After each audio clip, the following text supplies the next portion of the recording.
الحمد لله الذي قال ما خلقت الجن والإنس إلا ليعبدون والصلاة والسلام على رسوله قال الله عنه وما أرسلناك إلا رحمة للعالمين وعلى آله وأصحابه أجمعين أما بعد فقد قال الله تعالى في القرآن الكريم بعد أعوذ بالله من الشيطان الرجيم بسم الله الرحمن الرحيم واستعينوا بالصبر والصلاة وإنها لكبيرة على الخاشعين الذين يظنون أنهم ملاقو ربهم وأنهم إليه راجعون وقال النبي صلى الله عليه وسلم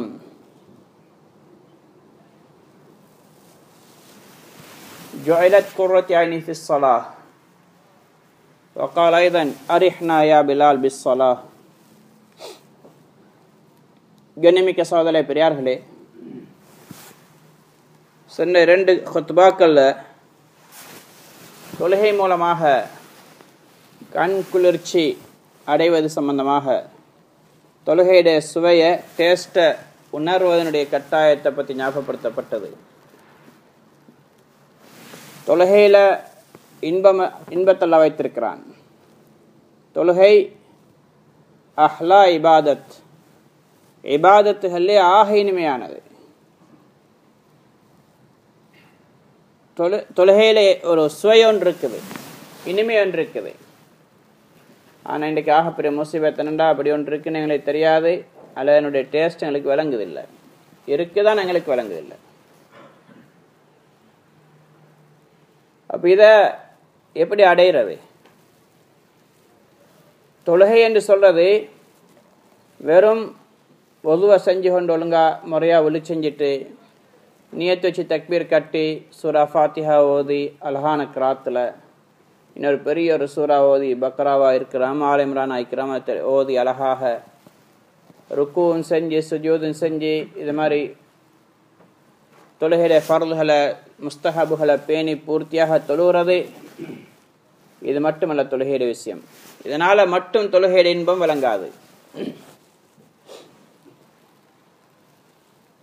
இப்னு கைம் ஜௌஸி ரஹ்மத்துல்லாஹி அலைஹி அவங்க அல்வாபில் சையப் என்ற கிதாபில் எழுதுறாங்க, தொழுகையாளிகள் 5 வகையாக இருக்கிறாங்க. தொழுகையாளிகள் 5 வகை. ஒரு கூட்டத்தினர் தொழுகையில்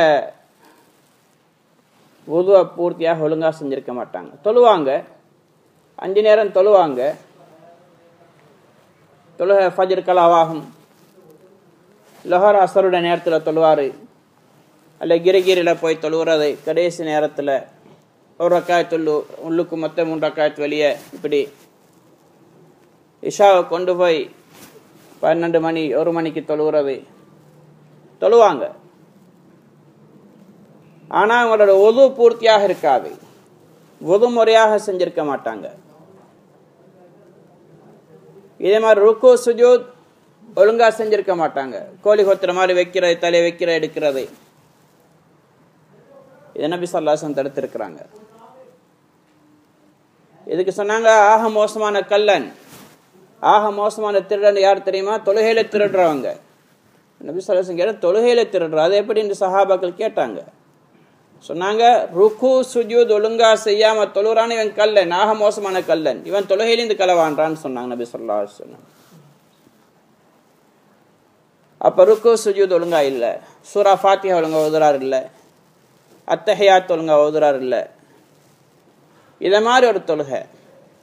இவர் தொழுகையாளி தான், ஆனால் இவர் முஆக்கப், இவர் தண்டனை அளிக்கப்படக்கூடியவர். தொழுகை இவருக்கு வேதனையாக மாறிடும். தொழுகையால தொழுதற்கான இவனுக்கு தண்டனை கொடுக்கப்படும். ஏன்? இவன் முறையா தொழல்ல, தொழுகையை பேணல்ல. ஃபவைலுல் லில் முஸல்லீன் அல்லதீனஹும் அன் ஸலாத்திஹிம் சாஹூன். தொழுகையாளிகளுக்கு கேடுதான், தொழுகையாளிகளுக்கு வயல் என்ற நரகம் ஒன்று இருக்குது. இவங்க யாரு? தொழுகையை விட்டு மறந்திருக்கிறாங்க. தொழுகை விட்டு மறந்திருக்கிறாங்கடா, தொழுகைയുടെ விஷயத்தில் அவங்களுக்கு பேணுதல் இல்லை, பக்குவம் இல்லை. அதை பேணி பாதுகாத்து தொழணுமே உயர்ந்த ஒரு கடமை என்ற உணர்வு இல்லை, ஒரு சிந்தனை இல்லாமல் தொழுகிறாங்க. ஓது ஒழுங்கா செய்யறதில்லை. சூரா ஃபாத்திஹா ஒழுங்கா ஓத தெரியாது, ருக்கு ஒழுங்கா இல்லை, சுஜூத் இல்லை, தொழுகையில் ஒரு பக்கம் வளைஞ்சு கொண்டு நிற்கிறாரு, ஆடிக்கொண்டிருக்கிறாரு, ஒரு ருக்குனுக்கும் பிறகு அடுத்த ருக்குன் வரை அமைதி அடைகிறார் இல்லை, ருக்கு செய்கிறாரு, முழங்கால பிடிக்கிற அளவு கூட குனிகிறார் இல்லை, அதே சோம்பரியாக. வைதா காமு இலா ஸலாத்தி காமு குஸாலா. அல்லாஹ் முனாஃபிகீன்களை பற்றி சொல்கிறான். அவங்க தொழுகைக்கா நின்றாங்கன்னு சொன்னால் சோம்பரிகளாக நிற்பாங்க. ஏனோ தான் ஒன்று சொல்லுறேன், இன்ட்ரெஸ்ட் ஒன்று இல்லை, யாருக்கு முன்னாடி நிற்கிறோன்ற உணர்வு இல்லை. ரப்புல் ஆலமீனுக்கு முன்னாடி நிற்கிறேன், அல்லாஹுக்கு முன்னாடி நிற்கிறேன், எவ்வளோ பெரிய இபாதத் என்ற உணர்வு இல்லாமல் தொழக்கூடியவர்கள். இவங்களுக்கு தொழுகை நாசமாக இருக்கும், தொழுகை இவனை நரகத்தில் கொண்டு போய் சேர்க்கும். இவங்களுக்கு பேர் முஆக்கப், தண்டிக்கப்பட வேண்டியவர்கள், தண்டிக்கப்படுவார்கள். நபி ஸல்லல்லாஹு அலைஹி வஸல்லம் சொன்னாங்க, தொழுகையாளிகள் சிலவங்க தொழுவாங்க, ஒதுவை பூர்த்தியாக செஞ்சு அழகான முறையில் பொருத்தமான உடுப்பு, தொழுகைக்கு தேவையான உடுப்பு அல்லாஹ்வுக்கு முன்னாடி நிற்கிறதுக்கான பொருத்தமான ஆடைகள் எடுத்து கொண்டு வருவாங்க. முறையாக அல்லாஹ்வுக்கு முன்னாடி நின்று அழகான முறையில் தொழுகணும், எப்படி தொழுவோம் அப்படி தொழுவாங்க, பூர்த்தியான தொழுகை. இந்த தொழுகை இப்போ 3வது 4வது 5வதுக்கு பிறகு வரும். ஃபெஸ்ட் கூட்டமாக இல்லை சேர மாட்டாங்க, முறையாக தொழுவாங்க. இவங்களுடைய தொழுகை இவங்களை விட்டு மேலே போகிற நேரத்தில் பிரகாசமாக போகும், பிரகாசமாக போகும். இவருக்காக நீ துவா செஞ்சு கொண்டு போகும். ஹஃபிதக் அல்லாஹ் கமா ஹஃபில்தனி, நீ என்னை எவ்வாறு பாதுகாத்தாயோ அவ்வாறு அல்லாஹ் உன்னை பாதுகாப்பானாக என்று தொழுகை துவா செஞ்சு கொண்டு போகும். அல்லாஹுக்கு முன்னாடி போகும். அந்த தொழுகை அல்லாஹ் பார்ப்பான், எல்லாத்துலேயும் பூர்த்தி இஹ்லாஸ் எல்லாம் இருக்கு, அல்லாஹ் ஏற்றுக்கொள்வான். இதுக்கு மாற்றமாக ஒரு மனிதர் ஒழுங்கா ஒலு செய்யல, ஒது பூர்த்தி இல்லை, தொழுகிறாரு, கிராத் ஒழுங்கா இல்லை, ஒழுங்குன்னு சொன்னா தஜ்வீத பேணாம உச்சரிப்பு பிழை, ருக்கு ஒழுங்கு இல்லை, சுஜூத் ஒழுங்கு இல்லை, கியாம் ஒழுங்கு இல்லை, அத்தஹியாத் ஒழுங்கு இல்லை என்று சொன்னால் இவன்ற தொழுகை அப்படியே கருப்பு பொருள் ஒரு இருளாக தலைக்கு மேலே போகும். எவ்வளவு தூரம்னா முடிய கூட தாண்டாதுன்னு சொன்னாங்க நபி ஸல்லல்லாஹு அலைஹி வஸல்லம். தலை முடியை விட தாண்டாது. பதுவா செஞ்சே போகும். வய்யஅக்கல்லாஹ் கமா வய்யஅதனி, நீ என்னை எப்படி வீணாக்கினாயோ, என்ன நாசமாக்கினாயோ அல்லாஹ் உன்னை நாசமாக்கட்டும், உன்னை வீணாக்குவானான்னு தொழுக பதுவா செய். எவ்வளவு பெரிய நஷ்டவாளி அவன். தொழுகை அல்லாஹுக்கு மிக நெருக்கமான இபாதத், இதுவே இவனுக்கு பதுவா செய்துன்னு சொன்னா எவ்வளவு பெரிய நஷ்டவாளி அவன். அப்ப தொழுகை பதுவா செஞ்சு கொண்டு போகும் நபி ஸல்லல்லாஹு அலைஹி வஸல்லம் சொன்னாங்க. இந்த தொழுகை அரிசுவரையும் போகாது, ஏன்னா அவனுடைய முடிய தாண்டாண்டு அரிசுவரை எங்க போகுது. அந்த தொழுகை அப்படியே பதுவா செஞ்சு கொண்டே இருக்கும். அல்லாஹ் சொல்றான், ஃபவைலுல் லில் முஸல்லீன், தொழுகைகளுக்கு நாசம்தான், தொழுகையாளிகளுக்கு வயல் என்ற நரகம் இருக்குன்னு அல்லாஹு தஆலா சொல்கிறான். அல்லாஹு தஆலா அந்த மாதிரி தொழுகையாளிகளை விட்டு எங்களை எல்லாம் பாதுகாத்தருள்வானாக. இதுக்கு முன்னாடி ஒரு கூட்டம் பண்ணிக்கிறாங்க, அவங்க தொழுகை முஸ்லீம்கள் லிஸ்ட்ல சேர்க்கப்படாதவங்க. அவங்க யாரு? ஒழுங்கா தொழாதவனுங்க, ஜும்மான்னு நிக்கிறவனுங்க. இவங்க முஸ்லீம்கள லிஸ்ட்ல கிடையாது, ஏன்னா அவன்கிட்ட தொழுகை இல்லை. ஜும்மான்னு சொல்றது அது 5 நேர தொழுகையில கிழமைக்கு ஒருக்க வரக்கூடியது. ஏனைய நாட்கள் இருக்கக்கூடிய தொழுகை ஒன்றும் தொழாதவனாக இருந்தா அல்லாஹ்வுடைய பார்வையில் அவன் முஸ்லிமே கிடையாது. நபி ஸல்லல்லாஹு அலைஹி வஸல்லம் சொன்னாங்க, அல்லாஹுல்லதி பைனனா வ பைனஹும் தர்க்குஸ் ஸலாஹ், எங்களுக்கும் இந்த காஃபிர்களுக்கு மத்தியில் உள்ள ஒரு அக்ரிமெண்ட், ஒரு பேரியர் எது தெரியுமா? தொழுகை தான். எப்ப தொழுகை விடுறானோ குஃப்ர்ல போயிடுறான், ஷிர்க்ல போயிடுறான். தொழுகையை நிலைநிறுத்தினால் அவன் இஸ்லாத்துக்கு இழைக்கிறான். தொழுகை நிலைநிறுத்தினான். நபி ஸல்லல்லாஹு அலைஹி வஸல்லம் சொன்னாங்க, அஸ்ஸலாத்து இமாதுத்தீன், ஃபமன் அகாமஹா ஃபக்கத் அகாமத்தீன் வமன் ஹதமஹா ஃபக்கத் ஹதமத்தீன். சொன்னாங்க, தொழுகை இருக்குதே தீனுடைய சன்மார்க்கத்துடைய மெயின் தூண். அது மெயின் தூண், கட்டிடம் அதுக்கு மேல் அமைஞ்சிருக்குது. யார் அதை சரியா நிலைநிறுத்துறாங்களோ அவங்க இஸ்லாத்தையே நிலைநிறுத்திட்டாங்க. யார் உடைக்கிறாங்கன்னு அர்த்தம் அது ஒழுங்கா தொழல்ல, பேணுதலாக தொழல்ல, நினைச்சா தொழுறது, நினைச்சா விடுறது என்று சொன்னால் அவன் இஸ்லாத்தையே உடைச்சிட்டான்னு சொன்ன நபி ஸல்லல்லாஹு அலைஹி வஸல்லம். அவன் இஸ்லாமிய கட்டிடம் அவன்கிட்ட இல்லை என்று உடைச்சிட்டான். அப்ப முஸ்லிம் அல்ல. புகாரியுடைய ரிவாயத்துல, முஸ்லிமுடைய ரிவாயத்துல வருது, மன் தரக்க ஸலாத்த முதஅம்மிதன் ஃபகத் கஃபர். யார் தொழுகை வேண்டும் என்று விடுகிறானோ அவன் காஃபிர் ஆகிட்டான் சொன்னான் நபி ஸல்லல்லாஹு அலைஹி வஸல்லம். காஃபிர் ஆகிட்டான். இன்னைக்கு எந்த விஷயத்துல சந்தேகம் இருக்கோ, ரெண்டுக்கு இடம்பாடு இருக்கோ, இது குஃபுர்ல சேருமா ஷிர்க்ல சேருமா, அதுல ஹாஃப் உண்டு அடிச்சு கொண்டிருக்கிறாங்க. அதுல போய் அவன் முஷ்ரிக், அவன் ஷிர்க் வைக்கிறான்னு சொல்றாங்க. தஸ்பீஹ் எடுத்து தஸ்பீஹ் செஞ்சான் அவனை முஷ்ரிக்னு சொல்ல கூட்டம் மீக்குது. ஆனா அவனே தொழாதவன் ஆகிக்கிறான் சொல்லக்கூடியவன். தொழாதவன் காஃபிர் என்று ரசூலா சொல்றாங்க. சஹீஹான ஹதீஸ், புகாரியுடைய ரிவாயத். இன்னைக்கு இவன் தஸ்பீஹ் எடுத்துக்கொண்டு தஸ்பீஹ் செய்யணுமா, வரலாறு தஸ்பீஹ் செய்யணும், அதை பத்தி ஆராயிறான். ஆனா அவனுக்கு தொழுகை இல்லை. இப்படித்தான் உம்மத்தில் அதிகமான மக்கள் இருக்கிறாங்க. இந்த கூட்டத்தை இந்த 5 தொழுகையாளிகள் 5 வகையில சேர்க்கிறதில்ல, இது வெளியுள்ளவங்க. அப்படின்னா இவங்க தொழுகையாளிகள் லிஸ்ட்ல அல்ல, அப்ப இஸ்லாத்தில் இல்லாதவங்க. பேர் முஸ்லிமா இருக்கலாம், இஸ்லாமிய பேர், ஆனா அல்லாஹ்வுடைய லிஸ்ட்ல ரசூலுல்லாஹ் சொல்றாங்க நீ முஸ்லிம் இல்லை. मुहतरम हज़रात, इससे पिछले 2 खुतबे के अंदर मैंने नमाज की लज्जत के बारे में, नमाज की अहमियत के बारे में बात किया था. नमाज के लिए एक टेस्ट होती है, एक लज्जत होती है.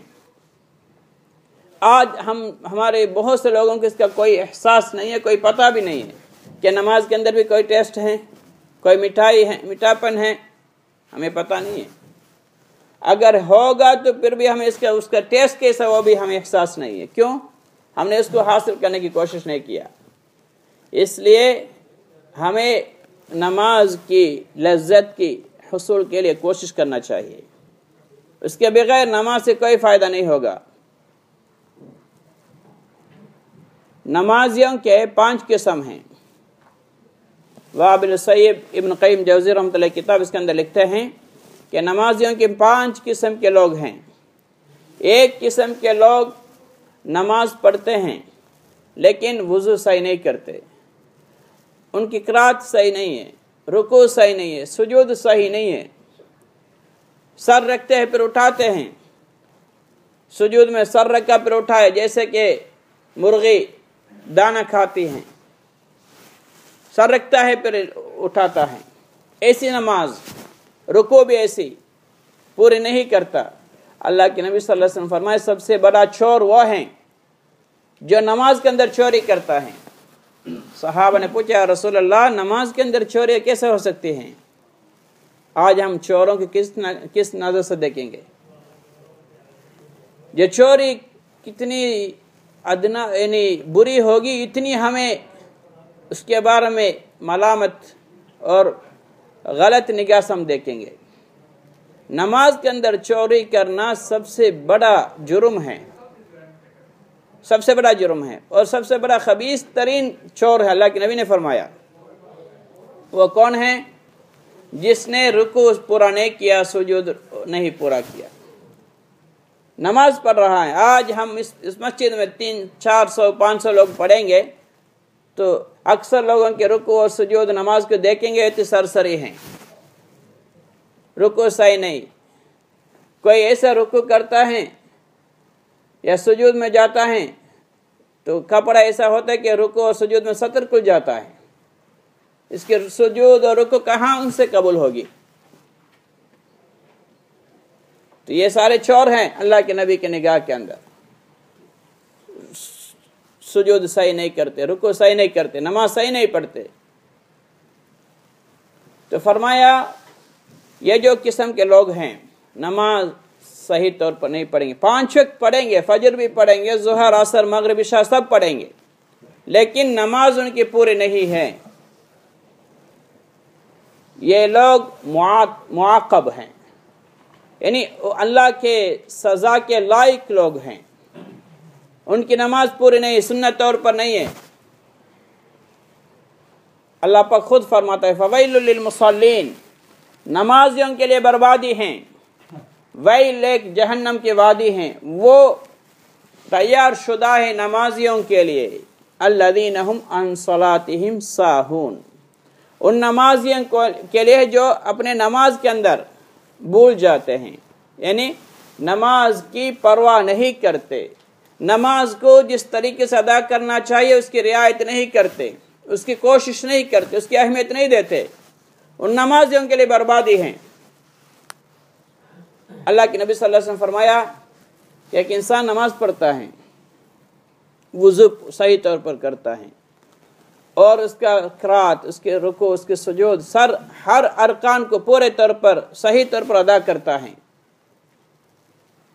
उसके लिए वह नमाज रोशनदार नूर बन के अल्लाह के यहाँ पहुँचता है, उसके दुआएं देते हुए, हाफिज़कल्लाह कमा हाफिज़तनी, जैसा कि तूने मुझे मेरी हिफाजत किया है, ऐसा ही अल्लाह पाक भी तेरी हिफाजत करे।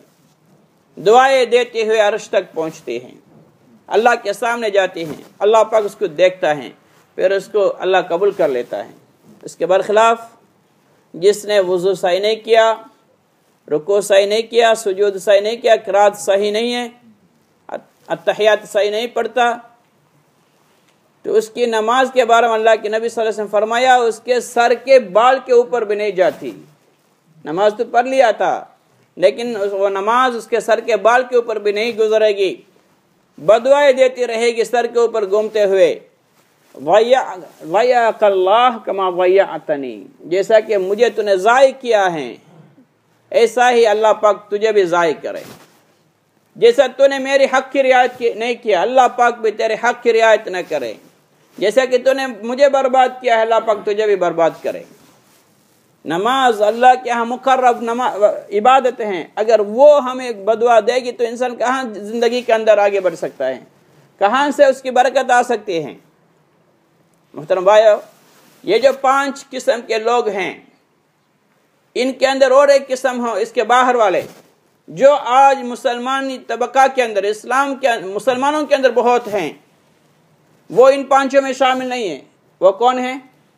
सिर्फ जुम्मा की नमाजें पढ़ता है या कभी कभी वक्त मिले तो पढ़ लेता है। दोस्त कहता है, दोस्तों के साथ गए, मस्जिद आ गया, उसने कहा जाओ आओ मस्जिद में जमात के साथ पढ़ेंगे, पढ़ लिया। ये लोग इन 5 में शामिल नहीं हैं, बल्कि इस्लाम के दायरे के अंदर भी नहीं हैं।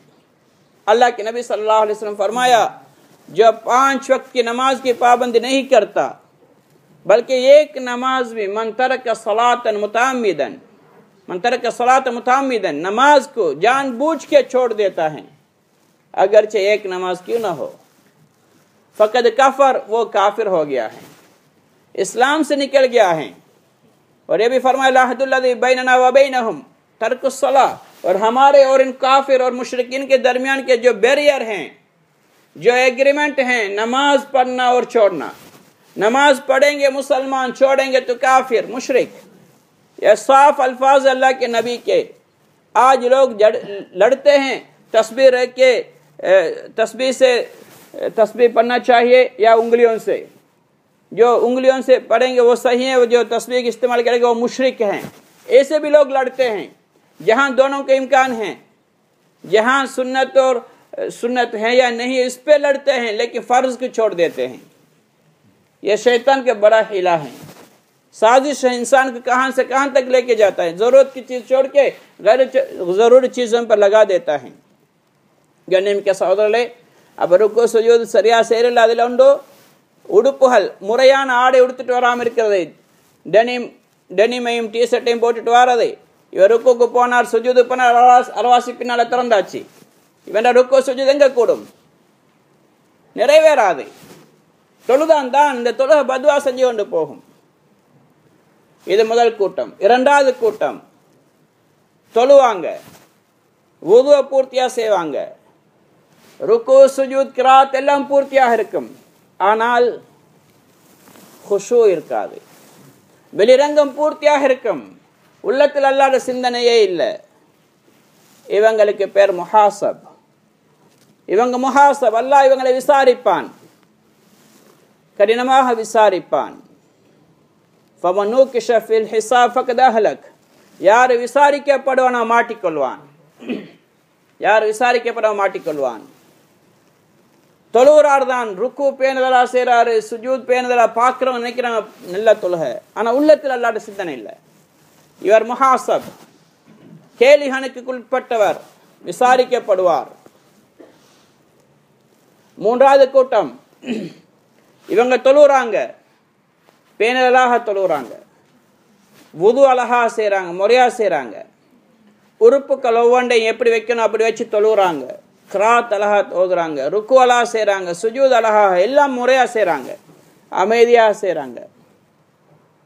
இவங்களோட சிந்தனையில ஷைத்தானுடைய வஸ்வசாக்கள் வருது, ஷைத்தான் குழப்பங்கள் உண்டாக்க வருவான். இப்ப இவர் அவனோட ஃபைட் பண்ணி கொண்டிருக்கிறார். சிந்தனை வரும், வேற சிந்தனை தடுக்கிறாரு. தொழுகையில கவனத்தை செலுத்துறாரு. முஜாஹித் ஃபி ஸலாத்திஹி, தொழுகையில முஜாஹதா செய்றாரு, எப்படியாவது ஓர்மையை கொண்டு வரதுக்கு, சிந்தனை அல்லாத சிந்தனையை கொண்டு வரதுக்காக வேண்டி அந்த முயற்சியிலே தொழுது முடிக்கிறார். சிந்தனை வேற வருது, அதை உடைக்கிறாரு, அல்லாத சிந்தனையை கொண்டு வராரு, திரும்ப இன்னொரு சிந்தனை ஷைத்தான் கொண்டு வரான். ஏன்னா ஷைத்தான் இருக்கிறானே அவனுக்கு ஆக வெறுப்பான இபாதத்தான் தொழுகை. ஏன்னா அந்த சஜிதா ஒன்று செய்ய முடியல் அன்பைக்காண்டித்தான் அவன் அல்லாவுடைய லானத்துக்குள்ளாகி தூக்கி எறியப்பட்டான். அதனால் அவன் ஆதமுடைய மக்கள் யாரும் இந்த சுஜூதுல தொழுகையில் ஈடுபடக்கூடாது முழு முயற்சியும் செய்வான். அவனுடைய முழு முயற்சியும் அதுதான். ஆக பெரிய டார்கெட், மனிதன் தொழுகையில் ஈடுபடக்கூடாது. எப்ப மனிதன் தொழுவான் அவன் சொல்லுவான், தலையில மண்ணை போட்டி கொண்டு, உமிர்து பி சுஜூத் ஃபஅபைது வஉமிர பி சுஜூத் ஃபஃஅல், இவனுக்கு சுஜூத் ஏவப்பட்ட அவன் செய்றான், எனக்கு ஏவப்பட்டது நான் மறுத்தேன், நான் அல்லாஹ்வுடைய லானத்துக்குள்ளாகிட்டேன், இவனை விடக்கூடாதுன்னு முயற்சி செய்வான். தொலை விடாம தூங்க வச்சிடுவான். எலும்பி இருக்கிறோம் வேலை, இப்பதான பாங்க சொல்லிக்க, கொஞ்சம் சொனங்கி தொழு, இப்படியே தொழுகை கலாவாக்கிடுவான், இப்படியே தொழுகை விட்டு தூரமாக்கிடுவான். எப்படியாவது அவன் தொழுகைக்கு வராம இருக்க முயற்சி செய்வான். இவ தொழுகை தவறிட்டு அதுக்கு இன்னொரு ஆராய்ச்சியில் ஈடுபடுவாரு. ஹதரத் கலாவும் டீக்குதான் கேட்பார் கால் பண்ணி, அடே கலா சேர மார்க்கு திரிக்குதான் முதலாவது கேளு, தொழுகை கலாவாக்குற விஷயம் ஒன்று இருக்குது, அவர் முஸ்லீம் என்று கலாவாக்குவானா, டைமை தவறி தொழுவானான்னு கேளு. நீ என்ன கேட்கிறாய், தொழுகை தவறிட்டுனா திரும்ப தொழணுமா இல்லாட்டி விட்டுட்டு போட்டு ஈக்கலாமாண்டு. சகோதரே பெரியார்களே, முஸ்லீம் என்ற இப்ப சொன்ன ஹதீஸ் வச்சு பார்க்கும்போது அவன் தொழுகையை பிற்படுத்துறது என்பது சாத்தியமே கிடையாது. கலா தொழுவது என்பது தூரமான விஷயம். நேரத்தில் தொழுவதனுடைய முழு கவலை அவனுக்கு இருக்கு. மாறாக தொழுகை இன்பத்தை உணர்ந்தால் தொழுகை விட்டு வெளியாகிறது மனசு கஷ்டமாக தெரியும். தொழுகையை விட்டு வெளியாக அப்படின்னா தொழுது கொண்டேக்கு தான் ஆசை வரும். ஏன், அதுல கண் குளிர்ச்சிருக்குது. இன்னைக்கு இன்பம் இல்லாததுனால இந்த எல்லா நிலைமையும். அப்ப முழு ஷைத்தானுடைய முயற்சியும் அவனுடைய தொழுகை விட்டு தூரமாக்குற முயற்சியிலே இருக்கும். சரி, எப்படியாவது ஹிம்மத்தோட முஜாஹதாவோட வந்து தொலை வந்துட்டார் என்றால் திரும்ப வந்து சேருவான். முழு முயற்சி அவனுடைய தொழுகைய சிந்தனையை குழப்புறதுக்கே முயற்சி செய்வான். ஹயாத்திலையும் ஞாபகம் வராத விஷயங்களை கூட தொழுகையில ஞாபகப்படுத்துவான். எப்போ காணா போன பொருள், எப்போ நடந்த விஷயம் உடனே ஞாபகத்தில் வரும். அது இதுன்னு ஞாபகத்தில் கொண்டு வந்து சேர்த்து கொண்டே இருப்பான். ரசூலுல்லாஹ்ட்ட கேட்கப்பட்டவை, ரசூலுல்லாஹ் தொழுகையில சிந்தனைகள் ஷைத்தான் வந்து குழப்புறானே சொன்னாங்க, ذلك اختلاس يختلط الشيطان, இது இஹ்திலாஸ், ஷைத்தான் களவாண்டுகிறான், பறிச்செடுக்கிறான் தொழுகையிலிருந்து. அவனுடைய முழு முயற்சியும் ஷைத்தானுக்கு பல விஷயங்கள் ஞாபகப்படுத்தி ஷைத்தானுடைய வேலை மனுஷனை தொழுகை விட்டு தூரமாக்குவான். தொழுவாரு, எத்தனை ரக்காத் தொழுவன்னு தெரியாது, என்னத்தை ஓதினு தெரியாது, ருக்கு செஞ்சோமா சுஜூது செஞ்சோன்னு தெரியாது, இமாம் என்ன ஓதினாண்டு முதல் ரக்காயத்தில் ஓதின ரெண்டாவது ரக்காயத்தில் ஓதினு தெரியாமைக்கும். அந்த அளவுக்கு ஒரு கவனம் எங்கேயோ. எப்ப தொழுக முடியும்னு பார்த்துக்கணும். இப்ப கொஞ்சம் நீட்டி தொழுதுட்டாருண்டா அவசரமா போகணும், முடிக்கிறார் இல்லையாண்டு. இப்ப ஒன்றைக்கு இது அரிஹ்னா பிஸ்ஸலா, இன்னொன்று அரிஹ்னா மினஸ்ஸலா. அரிஹ்னா பிஸ்ஸலாண்டா தொழுகையை கொண்டு எங்களுக்கு ராஹத் அளிங்க, தொழுகையை கொண்டு இன்பம் அளிங்க. அப்படின்னா தொழுற முடிச்சுட்டா கவலையா இருக்கு, ஐயோ அவசரமா முடிச்சுட்டாரு, இன்னும் கொஞ்சம் தொழுதிருந்தா நல்லா இருக்குமே. இது ரசூலுல்லாஹ் சொன்ன வார்த்தை. தொழுகையால் இன்பத்தை உண்டாக்குங்க. தொழுகை இக்காம சொல்லுங்க பிலால், தொழுது இன்பத்தை அடைவோம். நாங்க சொல்லுவோம் அவசரமா தொழுது முடிங்க, எங்களை தொழுகை விட்டு கலட்டி இன்பத்தை தாங்கன்னு கேட்கிறோம். இது அரிஹ்னா மினஸ்ஸலா, தொழுகை விட்டு கலட்டி இன்பத்தை கொடுங்க, தொழுகை கொண்டு அல்ல. அப்ப மூணாவது கூட்டம் தொழுவாங்க, ஆனா அவங்களுடைய முழு முஜாஹதா என்னன்னு சொன்னா இந்த ஷைத்தானுடைய ஊசலாட்டங்கள் வந்து கொண்டே இருக்கும், அதை விட்டு தப்புறதுக்கான முயற்சி செஞ்சோன்னு தியாகத்தோடு தொழுவாங்க. இவங்களுக்கு பேர் முகஃபரான்ஹு. இவங்களுடைய தொழுகை அல்ஹம்துலில்லாஹ் ஏற்றுக்கொள்ளப்படும், இவங்களுடைய பாவங்கள் மன்னிக்கப்படுறது காரணமாக அமையும், பாவங்கள் மன்னிக்கப்பட காரணமாக அமையும். இது இரண்டாவது கூட்டம். மூணாவது கூட்டம் मोहतरम हज़रात, तो नमाजियों के दूसरे जो ग्रुप हैं, दूसरे किस्म के लोग हैं जो नमाज पढ़ेंगे, वुज़ू भी पूरा करेंगे, रुकू सुजूद भी सही तौर पर, क़िराअत भी अच्छी करेंगे, उनके हर अदाएं देखेंगे तो कहेंगे माशाअल्लाह अच्छी नमाजी है, बेहतरीन अंदाज में नमाज पढ़ता है, लेकिन उनका दिल खुशू से खाली है, दिल के अंदर अल्लाह की याद से खाली हैं, दुनिया की वसाविस, दुनिया के ख्यालात में मुस्तगरक हैं। तो फरमाया ये मुहासब हैं, ये मुहासब यानी इससे हिसाब लिया जाएगा, नमाज कैसे पढ़ा है तूने। फमन हुकिश फिल हिसाब फ़क़द हलक, अल्लाह के नबी सल्लल्लाहु अलैहि वसल्लम फरमाया जिससे हिसाब लिया जाएगा वो हलाक हो जाएगा, इसकी नमाज की हलाकत का सबब बनेगी। सब कुछ सही किया है लेकिन खुशू से खाली। मैंने पिछले हफ्ते अर्ज़ किया था कि जो नमाज खुशू से खाली हैं वो ऐसा हैं कि जो जिस्म रूह से खाली हो, मुर्दार हैं, रूह निकल जाए, अपनी बीवी हैं, अपनी माँ हैं, उसके साथ कौन लेट सकता है उस एक बिस्तर पे, डरता है, एक वहशत तारी हो जाती है। क्यों? रूह नहीं, ये मैयत हैं। ऐसी नमाज अल्लाह के लिए वहशत के सबब बनता है।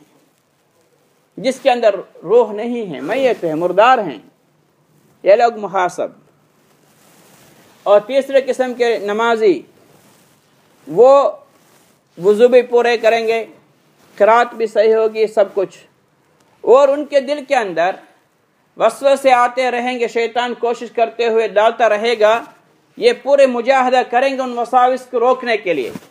एक ख्याल आएगा उसको रोकेगा नहीं, मैं नमाज पढ़ रहा अल्लाह के सामने खड़ा हूँ, तो फिर वो उसको थोड़ी देर चलेगा, फिर शैतान आएगा दूसरे ख्यालात को दिल पे डालेगा, तो उसको रोकने की कोशिश करेगा।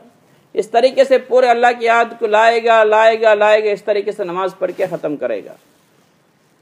क्योंकि हदीस के अंदर आया है कि शैतान के लिए सबसे बड़ा गैरत की चीज़ इंसान अल्लाह के सामने खड़े होकर सजदा करना है। वो कभी भी पसंद नहीं करता कि वो कहता है कि उमिरतु बिस्सुजूद फ़अबैतु, मुझे भी हुक्म दिया गया सुजूद करने के लिए आदम के सामने, मैंने उससे पीछे हटा, उस वजह से अल्लाह ने मुझे अपने रहमत से दूर कर दिया।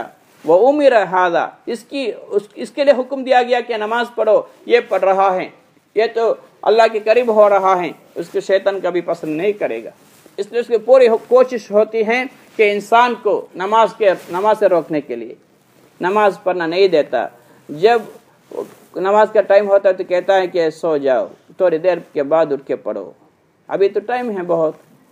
तो आंख को ले कहता है कि अभी तो 5 बजे हैं, 6 बजे तक टाइम है, 6:30 बजे तक, ऐसा ही डाल के नमाज को कज़ा कर देगा, सो जाएगा।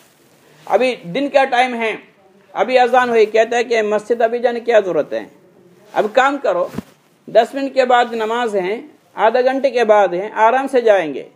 तो फिर घड़ी देखेगा अभी नमाज का टाइम ख़त्म हो गया, जमात ख़त्म हो गई, अभी कहेगा तो ठीक है अभी तो टाइम और बाकी है, बाद में पढ़ेंगे, ऐसा ही कज़ा कर देगा। ये सारा शैतान का काम है।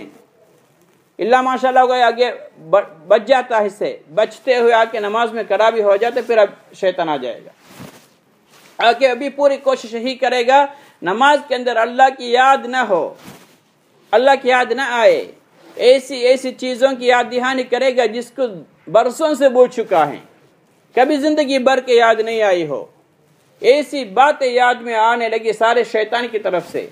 ये उसमें अगर उसके पीछे चलेगा तो इमाम सलाम भी फेर देंगे, उसका एहसास भी नहीं होगा। उससे पूछा जाए कितने रकातें, पता नहीं, अगर अकेला नमाज पढ़ा उसके एहसास में 3 पढ़ा हो या 4 पढ़ा हो। पहले रकात के अंदर इमाम क्या सूरत पढ़ी है, दूसरी रकात में पूछेंगे तो उसको याद नहीं है। नमाज खत्म हुआ, पूछेंगे दूसरी रकात में इमाम ने क्या पढ़ा है, याद नहीं। ऐसी नमाज अल्लाह के यहाँ कबूल नहीं, ये तो मुहासब है।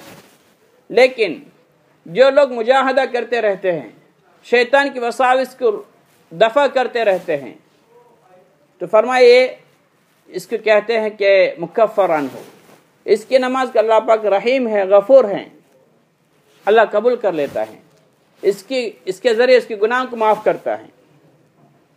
நாலாவது வகையான தொழுகையாளிகள் இவங்க யார் என்று சொன்னால், இவங்க தொழுகையில இப்ப சொன்ன மாதிரி முழு ஃபிக்ரோட தொழுவாங்க, முழு கவனத்தோட தொழுவாங்க. இவங்களுடைய ஷைத்தானுடைய வஸ்வசாக்களை தடுத்து கொண்டு வராம ஆக்கி கொண்டு முழு கவலையும் தொழுகையை நல்லாக தொழணும், அழகாக தொழணும் என்ற முழு கவனமும். தொழுகையில் வேற சிந்தனை வராம, சிந்தனை வந்து தடுக்கிறவங்க அல்ல இவங்க, வராமலே பேணிக்கொண்டு முழு கவனம் அல்லாஹ்க்கு நான் நிற்கிறேன், அல்லாஹ் பார்த்து கொண்டிருக்கிறான், அல்லாஹ் என்னை கவனிச்சு கொண்டிருக்கிறான், நான் சிராத் பாலத்துக்கு மேல நிற்கிறேன், சொர்க்கம் என்னுடைய வலது பக்கம், நரகம் என்னுடைய இடது பக்கம், இஸ்ராயல் அலைஹிஸ்ஸலாம் பின்னால் நின்று கொண்டிருக்கிறாங்க, ரூஹ கைப்பட்ட காத்து கொண்டிருக்கிறாங்க. இந்த உணர்வுல தொழுவாங்க. முழு கவலையும் தொழுகையில அல்லாஹ்வுடைய சிந்தனையோடு தொழுறதுக்காக வேண்டி. வேற சிந்தனை வராம பாதுகாத்துக் கொள்வாங்க, வேற சிந்தனையில வந்துடாம பாதுகாத்து, வேற சிந்தனை வராது வரைக்கும் முழு கவலையும் தொழுகையை இந்த இபாதத்தை அழகா தொழணும், தொழுகை முறையாக தொழணும், முழு கவனமும் தொழுகையிலே நிலைநிறுத்துவாங்க. இவங்களுக்கு பேர் முசாப். இவங்களுக்கு சவாப் கொடுக்கப்படும், தொழுகையை பூர்த்தியாக தொழுத நன்மை கொடுக்கப்படும். முழு கவனம் தொழுகையில், அவங்களுக்கு முழு கவனம் இதுதான். அல்லாஹ்வுக்கு முன்னாடி தொழுற, அல்லாஹ்வை சந்தோஷப்படுத்தணும், அல்லாஹ் பார்த்து கொண்டிருக்கிறான், இந்த சிந்தனையோட தொழுது கொண்டிருப்பாங்க. ஐந்தாவது கூட்டம் இவங்க எப்படின்னு சொன்னா, இவங்களுடைய கவனம் இதையும் தாண்டி இருக்கும். இதெல்லாம் தாண்டி இவங்களோட முழு சிந்தனை தொலை தக்பீர் கட்டினாங்கன்னா இந்த உலகத்திலே இருக்க மாட்டாங்க. அல்லாஹ்வுடைய அர்ஷில் இருக்கிற மாதிரி, அல்லாஹ்வை பார்த்து கொண்டிருக்கிற மாதிரி சொர்க்கத்திலே காட்சிகள், தொழுகையில் ஒரு இன்பம், ஒரு சுவை, ஒரு டேஸ்ட் ஒன்று அவங்களுக்கு உணர்வோம். அது தொழுது கொண்டிருக்கிறது உலகத்துக்கும். அதை எத்தனையோ சஹாபாக்கள் சம்பவம் கேள்விப்படுறோம். அதில் அலி ரலியல்லாஹு தஆலா தொழுது கொண்டிருக்கிறாங்க, கால் அம்பு எய்யப்பட்டிருக்குது, அதை கலட்ட முயற்சி செய்கிறாங்க, தொழுகைக்கு வெளியே முடியல.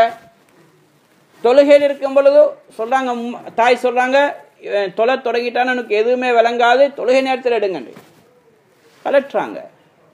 தொழுகை முடிஞ்சு பார்த்து ஒரு கூட்டம் பண்ணி கேட்குறாங்கன்னு, அம்பு எடுக்கிறதுக்காண்டி வந்தீங்களாண்டு. அம்பு எடுத்த கூட செய்து தெரியாது. இவங்க தான் இந்த கூட்டம் சகோதரர்களே. குர்ரத் யாயினி ஃபிஸ் ஸலா, ரசூல் அஸ்ஸலாம் என்னுடைய கண் குளிர்ச்சி தொழுகையில வைக்கப்பட்டிருக்குது. கால் வீங்குது, தவறமத் கதமாஹு, சில உலமாக்கள் சொல்றாங்க கால் வெடிச்சு ரத்தம் வருது. அந்த அளவுக்கு நின்று வணங்குறாங்க, அவங்களுக்கு அது வழங்குதில்லை. அந்த அளவுக்கு ஒரு சஹாபிக்கு அம்பு படுது, திரும்பப்படுது. இதெல்லாம் ஆரம்பத்தில் ஞாபகப்படுத்தினோம். இதெல்லாம் கண் குளிர்ச்சி பெற்றவங்களுடைய தொழுகை. அவங்களுடைய கவனம் சொர்க்கத்துல. இஷாக்கு பிறகு வித்ர்ல தக்பீர் கற்றாரு, சுபஹ் ஆகுது. இதெல்லாம் இந்த கூட்டத்தில் சேர்ந்தாங்க. முக்கர்ரபீன். இது தொழுகை மூலமா அல்லாஹ்வுடைய குர்பத் அடைகிறாங்க, அல்லாஹ் நெருக்கத்தை அடைகிறவர்கள். இவங்களுக்கு கூலிங் கிடைக்கும், கேலி கணக்கும் இல்லை. இதே மாதிரி பாவங்கள் மன்னிக்கப்படும். இதெல்லாம் முன்னால சொல்லப்பட்டெல்லாம் கிடைச்சிடும். முதல் கூட்டம் வெளியாயிடுவாங்க, அது மொத்தம் இவங்களுக்கு கிடைச்சிடும். தொழுகையில கண் குளிர்ச்சி. இதே மாதிரி ஜுனைத் பக்தாதி ரஹ்மத்துல்லாஹி அலைஹி என்ன நினைக்கிறேன், தொழுது கொண்டிருக்கிறாங்க, பக்கத்துல மகனுக்கு மேல பாம்பு சுத்தி கொள்ளுது, பெரிய சத்தம், எல்லாம் ஓடி வராங்க. மேல கூரையிலிருந்து பாம்பு கீழே விழுது, சின்ன குழந்தை, அந்த பாம்பு சுத்தி நிற்குது. அதே பிறகு யாரோ கண்டு கத்தி அழுது மக்கள் ஓடி வந்து பாம்பு அடிச்சு கொள்றாங்க. இவர் தொழுது கொண்டிருக்கிறார். தொழுது முடிச்சு கேட்குறாங்க, என்னத்தையோ சத்தம் கேட்டது என்னன்னு கேட்குறாங்க. இன்னைக்கு எங்களுக்கு இங்கே தொழுகிறோம், பக்கத்தால் போகிற சத்தத்தை கேட்டு இது ஓகாத்தா போகுதுன்னு சொல்கிறோம். வேற வாகனம், இந்த வாகனத்துக்கு சத்தம்னு சொல்கிறோம். அந்த அளவுக்கு மாஷாலா கவலையில் தொழுது வருகிறோம். அவங்களை பக்கத்தில் பிள்ளைக்கு மேலே சொன்னால் அல்லாஹ் அவங்களுக்கு ரஹ்மத் செய்வானாக. பாம்பு வந்து புள்ளையை சுற்றி கொண்டிருக்குது, உயிர் போ நிலைமை, இது கூட தெரியலையே. அவங்க சொல்கிறாங்க அல்லாஹ் ஒன்று நாசமாக்குவானா. தொழுகனை அப்படியா தொழுகிறது? தொழுகிறோன்னு சொன்னால் அல்லாஹ்க்கு எனக்கு உள்ள தொடர்பு. அது எனக்கு எப்படி தெரியும்? வீட்டில் பாம்பு வந்து செய்யுது, பிள்ளையை சுற்றினது, பிள்ளை கத்துறது தெரியாது. இன்னைக்கு எங்க நிலைமை எப்படி இருக்கு சகோதரர்களே? இதுதான் தொழுகை. இதைத்தான் அல்லாஹ் விரும்புகிறான். இதுவரை இவங்க தொழுகை போய் சேரணும். இன்னைக்கு எங்களுக்கு இன்னொரு அப்துல்லா இப்னு ஜுபைர் ரலியல்லாஹு அன்ஹு தொழுது கொண்டிருக்கிறாங்க பள்ளிவாசல்ல. ஹஜ்ஜாஜ் இப்னு யூசுஃபுடைய காலம். பள்ளிவாசல் தாக்கப்படுது, சுவர் குண்டு வந்து விழுந்து இடிஞ்சு விழுது, அவருக்கு தெரியா. அவர் தொழுது கொண்டிருக்கிறாரு. முழு கவனம் தொழுகையில. அல்லாஹ்க்கு முன்னாடி நிற்கிறேன் உணர்வு, அல்லாஹ்வோடு உரையாடி கொண்டிருக்கிறேன் உணர்வு. இவங்களுக்கு என்ன நடந்ததே தெரியாது. இன்னைக்கு கேட்குறாங்க, டிவியை பார்த்து கொண்டு இருப்பாங்க, அங்கால யார் மௌத்தானாலும் இவனுக்கு தெரியாது. மியூசிக் ஈடுபட்டு கொண்டு இருப்பாங்க, பக்கத்தில் என்ன செத்தாலும் என்ன விழுந்தாலும் அவனுக்கு விளங்காது. அப்படியான மக்கள் நாங்கள் இருக்கிறோம். இல்லை என்று இல்லை. தொழுகையில குண்டூசி விழுந்தாலும் தெரியும், நொழும்புண்டு கடிச்சாலும் தெரியும். இந்த தொழுகையால் எப்படி சாதனை நாங்கள் வெற்றி அடைகிறது? இந்த தொழுகையால் எங்க கண்குறிச்சு உண்டா போதும்? இந்த தொழுகையால் எங்க இன்பம் வரும்? நிச்சயமாக வராது. அப்ப இந்த தரத்துக்கு தொழுகை கொண்டு போய் சேர்க்கணும். जो चौथा किस्म है नमाजियों के, वो तीसरे किस्म जैसे हैं, लेकिन उससे आगे वो अपने नमाज के अंदर वसवसे उनके नहीं आते.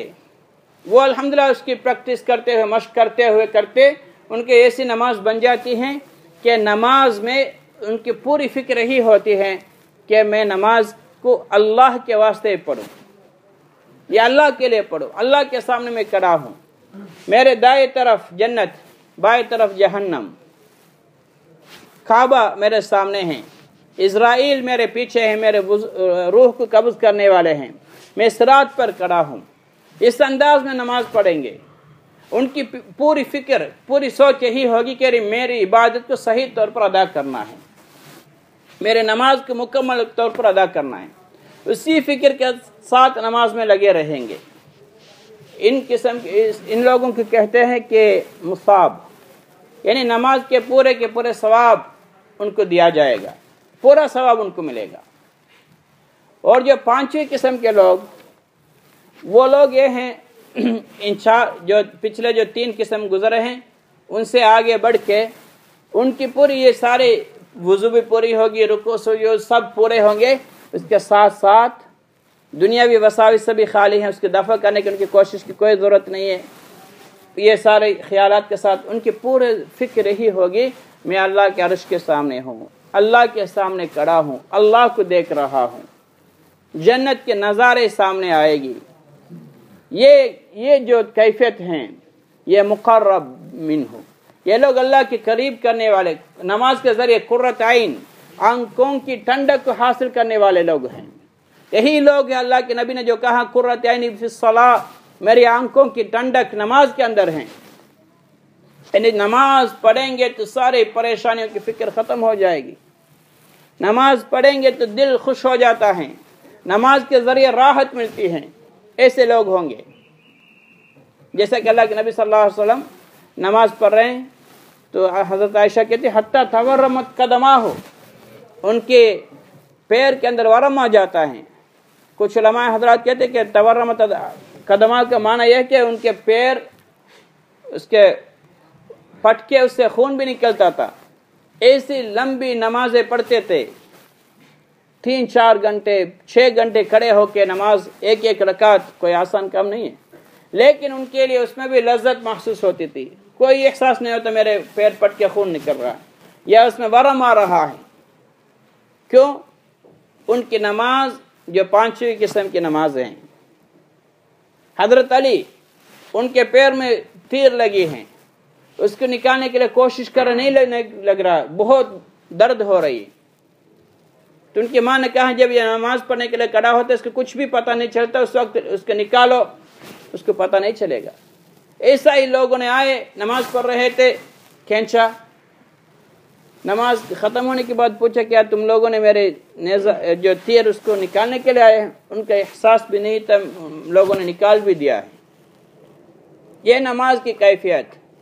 ये नमाज में जब जो भी हो लगेगा तो उसकी फिक्र सारे अल्लाह के सामने में खड़ा, उसको जो इर्द गिर्द में जो होगा उसको कोई पता नहीं होगा. एक सहाबी नमाज पढ़ रहे हैं कि तीर लग रहा है, उनको कोई एहसास नहीं, नमाजें पढ़ रहे हैं. मैंने 2-3 हफ्ते पहले अर्ज किया था. और एक सहाबी हज़रत अब्दुल्लाह बिन ज़ुबैर रज़ी अल्लाह अन्हु नमाज पढ़ रहे हैं. हज्जाज बिन यूसुफ का दौर था कि खाने काबा पर जब हमला हुआ तो मस्जिद के दीवार पर उन्होंने बम मारा, वो दीवार भी गिर गया, लेकिन ये नमाज पढ़ रहे थे, उनका कोई एहसास नहीं था. पूरे ख्याल, पूरी तवज्जो नमाज के अंदर, अल्लाह के सामने खड़े होने के ख्याल, आगे पीछे जो हो रहा है उसका कोई एहसास नहीं. जुनैद बगदाद रहमतुल्लाह अलैहि या ज़ैनुल आबिदीन रहमतुल्लाह अलैहि नमाज पढ़ रहे थे. उनके बेटा करीब में सो रहा था, छत से एक बड़ा सांप गिरा, वहां से उसको लपेट लिया था बच्चे को। बच्चा रोने लगा तो इस आवाज़ सुन के घर वाले आके देखी तो बड़ा सांप है, तो उसने चिल्ला के लोगों ने आके उस सांप को मार दिए। ये नमाज पढ़े तो उनका कोई एहसास नहीं था। जब नमाज से फारिग हो गए उन्होंने पूछा क्या कुछ शोर नजर सुन रहा, क्या हुआ? शोर आ रही थी। क्या अल्लाह पर रहम करे कि क्या हुआ आपको? आपके करीबी ही बच्चा था, उसके ऊपर सांप गिरा और उसको लपेट लिया, आपके कोई एहसास नहीं है? कहता अल्लाह तुझे सत्यानाश करे। तो मैं क्या कर रहा था? नमाज। तो नमाज के अंदर मुझे कैसे पता चलेगा कि बच्चा के ऊपर वो गिरा है? लेकिन आज हमें सोचना है भाइयों, आज हम इधर नमाज पढ़ रहे हैं, कोई गाड़ी गुजरा तो हमें पता होता है ये कौन सी गाड़ी की आवाज़ है, ओगा तक चला है या वैन की आवाज़ है या कार की आवाज़ है, हॉर्न मारता है तो पता चलता है। ये क्यों? हम ऐसे नमाज से क्या फ़ायदा हमें? ये तो कोई फ़ायदा नहीं है। यही लोग नमाज पढ़ेंगे बाहर जाके चोरी करेंगे, यही लोग नमाज पढ़ेंगे बाहर जाके धोखा देंगे, दूसरों के माल खाएंगे, कर्जा लेंगे, अदा नहीं करेंगे, जिनाकारी में मुबतला होंगे, डिस्को में जाएंगे, सब कुछ करेंगे। क्यों? ये इसकी नमाज ऐसा ही है। जिसका नमाज इस तरीके का हो, अल्लाह के सामने खड़े होने के एहसास, अल्लाह का डर हो, तो फिर वो कभी भी बाहर जाके गलत काम नहीं करेगा। इन्ना सलात तन्हा अनिल फहशाइ वल मुनकर, बेशक नमाज रोकती है बेहयाई से और फवाहिश से, मुनकरात से, नासाज हरकतों से। लेकिन अगर उसकी नमाज नहीं रोकती तो नमाज ही नहीं पढ़ा है। तो इसलिए नमाज को बनाना है। जैसे घर बनाते हो, कारोबार को बनाते हो, नमाज को भी बनाओ। नमाज बनाए बगैर नहीं बनेगी। घर जैसे खाम अपने तौर पर नहीं घर बनता, खुद ब खुद नहीं बनता, ऐसे नमाज भी खुद ब खुद नहीं बनती। उसको बनानी पड़ती है, उसके लिए कोशिश करना पड़ता है, उसके आदाब की रियायत हैं, तरीके हैं। इंशाल्लाह आगे भी मौका मिले तो बताए जाएंगे। तो अभी इसकी अहमियत को दिल पे बिठाना चाहिए। मुझे नमाज सीखना है, मुझे नमाज को सही तौर पर अदा करना है, नमाज को बनाना है। ये फिक्र दिल पे होगी फिर इंसान कोशिश करेगा। आज हमारे अंदर ये कैफियत नहीं है, इसकी फिक्र नहीं है। आइए नमाज पढ़े चलो बस इतना ही। नमाज को बनाना है, उसके सही तौर पर पढ़ेंगे वरना कोई काम नहीं आएगा। ये किसके ख्यालात, किसके जहन में है, किसकी फिक्र है? फिक्र होगी इंसान कोशिश करता है। अल्लाह पाक मुझे भी आपको भी समझ के इसके लिए कोशिश करने की तौफीक अता फरमाए. கண்ணிமிக்க சகோதரர்களே பெரியார்களே, இந்த தொழுகையை நாங்கள் உருவாக்க முயற்சி செய்யணும். சும்மா தொழுகை உருவாகிறதல்ல. இன்னைக்கு துனியாவோட காரியங்களுக்கான முயற்சி செய்கிறோம், வீடு கட்டுகிறோம், வியாபாரத்தை அமைக்கிறோம். இதே மாதிரி தொழுகையும் அமைக்கணும். வியாபாரம் சும்மா உருவாகிறதல்ல, வீடு சும்மா வராது. இதுக்கெல்லாம் முயற்சி செய்கிறோம், இதெல்லாம் உருவாக்குகிறோம். இதே மாதிரி தொழுகையும் உருவாக்க வேண்டும். தொழுகையும் சீராக்கணும், தொழுகை அமைக்கணும், முறையான தொழுகையாக உருவாகணும். அப்பதான் தொழுகை எங்களோட வெளி வாழ்க்கையை சீராக்கும். இன்ன ஸலாத்த தன்ஹா அனில் ஃபஹ்ஷாய் வல் முன்கர். அல்லாஹ் சொல்கிற நிச்சயமாக தொழுகை மானக்கேடான காரியங்கள், வெறுக்கத்தக்க காரியங்களை விட்டு தடுக்கும். அதனை தடுக்குதா? தொழுகிறான், அங்க போய் ஏமாத்துறான், தொழுகிறான், வெளியே போய் ஏமாத்துறான், பொய் சொல்றான், கடன் வாங்கிட்டு கொடுக்காம வைக்கிறான், 5 நேரம் தொழுகிறான், ஆனா ஏமாத்துறான். விபச்சார விடுதிக்கு போறான், டிஸ்கோக்கு போறான், கார் ஜும்மா தொழுவிட்டு போறான், ஜமாத்தோட கார்ல போன ஸ்டார்ட் பண்ண மியூசிக் பாட்டு, இதெல்லாம் போகுது, இதெல்லாம் நடக்குது. வெளி வாழ்க்கை அந்நிய பெண்களை பார்க்கிறான், எல்லாம் செய்யறான், தொழல. ஏன்னா தொழுகை நிச்சயமா வெளி வாழ்க்கையை சீராக்கும். அப்ப தொழுகை முறையில் ஏன் தொழுகையை படிக்கணும் சகோதரர்களே? இன்றைக்கு ஆகப்பெரிய கவலை, தொழுகையில இதெல்லாம் இருக்கு, இதெல்லாம் செய்யணும், உணர்வு இல்லாம தொழுது கொண்டிருக்கிறோம். இப்படி ஒன்று இருக்குதா? படிக்கணுமா? முயற்சி செய்கிறோமா? இல்லையே. முயற்சி செய்யணும் சகோதரர்களே. முதல்ல தேவையை உணரணும். தொழுகைய எந்த முறையில் தொழுகிறது, தொழுகை உயிரோட்டமா இருந்தா தான் தொழுகை, இல்லாட்டி இல்லைன்னு உணரணும். இதை நான் படிக்கணும், உருவாக்கணும் கவலைங்களுக்கு வரணும். இன்னைக்கு ஜமாத்துகள் எல்லாட பாயில போறோமே, இதுவும் ஒரு நோக்கம்தான். எனக்கு தொழுகையில சீராக்கிறது, தொழுகையை படிக்கிறது, ஈமான படிக்கிறது. இது சரியாகிட்டு அடுத்த கட்டங்கள் சரியாகும். இதுவே சரி வராட்டி அடுத்த கட்டம் சரி வராது, சரி வராது. ஆனால் கட்டாயலாட பாயில வெளியாகுங்க, ஈமான படிங்க, கேட்டுங்க, ஆசைப்படுங்க, தேவைன்னு கருதுங்க. தேவை இல்லாட்டி என்னதான் குணம் தந்தாலும் கோடிக்கணக்கில் கொடுத்தாலும் தேவையில்லாத எடுக்க மாட்டான். தேவைன்னு சொல்றவன் தான் தேடி போவான். தேவை உண்டாக்கணும், தீனுடைய தேவை உண்டாக்கணும். காசி பணம் விட்டுட்டு போயிடுவோம். எனக்கு கபருக்கு வர போறது தொழுகை அமல் இபாதத்துகள் தான். அதை கொஞ்சம் ஃபிக்கர் பண்ணுங்க, முயற்சி செய்யுங்க. அல்லாஹ் எனக்கு உங்களுக்கு விளங்கி அமல் செய்யக்கூடிய பாக்கியத்தை நசீபாக்குவானாக.